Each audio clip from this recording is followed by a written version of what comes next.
We live in a culture that talks about being tolerant, and yet those that talk the loudest about being tolerant are typically the most intolerant people that you'll meet. Why is that the case? Well, if I can use that word enough, I'm really tolerant, then maybe you'll overlook the fact that I'm inconsistent, irrational, sometimes don't even use common sense, and that the details of my story kind of change, depending on what I need at the time. That kind of intolerance is something that's spoken of in the book of Psalms, Psalms chapter 10. It begins this way: Lord, why do you stand afar off? Why do you hide yourself in times of trouble? And then the description of those tolerant people is described. In arrogance, the wicked persecute the poor. Let them be caught in the schemes they have devised. For the wicked boast of the desires of their heart. Those greedy for gain curse and renounce the Lord. In the pride of their countenance, the wicked say, God will not seek it out. In fact, their thoughts are, if there is no God. Their ways prosper at all times. Your judgments, talking about God's judgments, or things that are actually truly right, your judgments are on high, out of their sight. As for their foes, they scoff at them.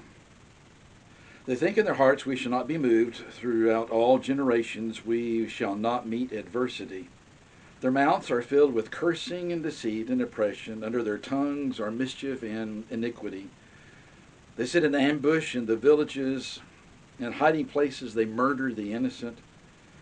Their eyes stealthily watch for the helpless. They lurk in secret like a lion that's covert. They lurk that they may seize the poor. They seize the poor and drag them off in their net. They stoop, they crouch, and the helpless fall by their might. They think in their heart, God has forgotten. He's hidden his face. He'll never see it.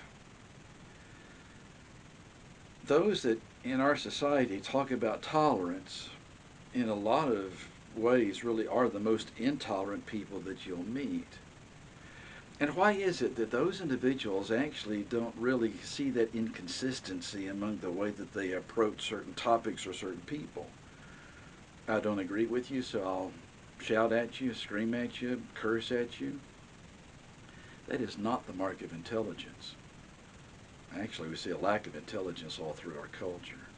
So what's really involved? The statements made to begin with, in arrogance that we could persecute the poor, they're actually looking for those that are powerless.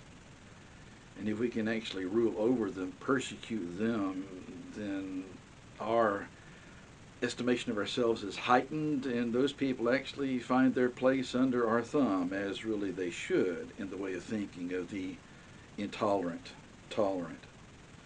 Verse number 3, the wicked boast of the desires of their heart. The statement that's made in verse number 3, they are pursuing selfish intent, and those desires are based on greed and based on power. Verse number 4, God's not going to seek it out. In fact, there is no God. The idea that's involved in verse number 4 is we're never going to be caught. We're never going to be called into question. We're never going to have to give an account of the way that we talk or the way that we act concerning other people. We'll get away with anything and everything.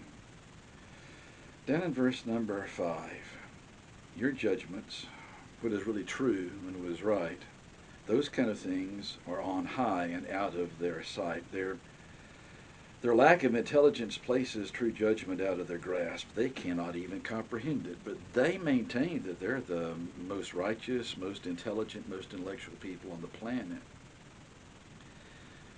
Don't realize it's exactly the opposite. And later on in that same verse, as for their foes, they scoff at them. Don't disagree with me, because I'll just laugh at you. I'm not going to investigate. Why? Well, truth be told, maybe subconsciously, if I investigate, maybe I'll find out that I'm really not correct, and I don't want that. I'll just laugh at the opposition. I'll sidestep the issue. I won't allow investigation to happen. I won't even answer their questions. I'll sidestep those as much as I possibly can. This particular statement that was made thousands of years ago is just as relevant today as it ever was. Because you see every one of those ingredients in the tolerant in our culture. Verse number 6, they think in their hearts that we shall not be moved. Nothing's going to stop us from the course that we have etched out for ourselves. We cannot be wrong. Why? Because we're the ones that have made the decision. Because of that, when people actually disagree, their mouths are filled with cursing, deceit, oppression, under their tongues are mischief and iniquity. We can't argue against what you're saying. We'll have a speech that is so contemptible that you'll forget about the fact that we cannot answer your position.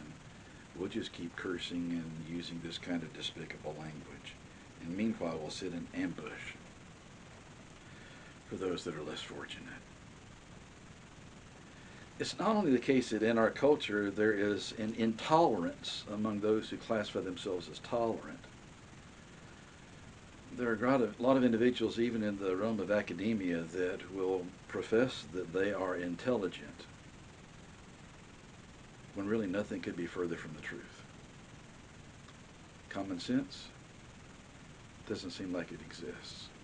And you can have those individuals that are intolerant, but they do it in such a way that we're the victims. We are the ones that you need to be sorry for the things that we have faced. We're the victims. No, you're not. You've made yourself the victim. And that can happen in any and every area of our culture.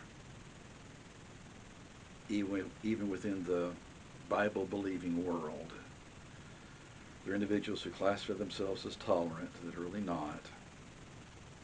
There are people who make themselves victims when they are really not. There are individuals who cannot answer issues that are brought up or questions that are raised in a serious discussion. And so they just defame the person that actually asked the question. It's not a mark of intelligence, whether you're talking about a hedonistic world or a world that supposedly is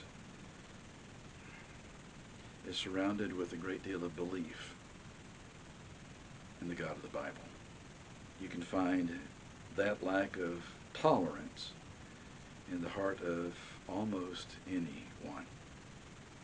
Depends on what the attitude and disposition of the mind actually is.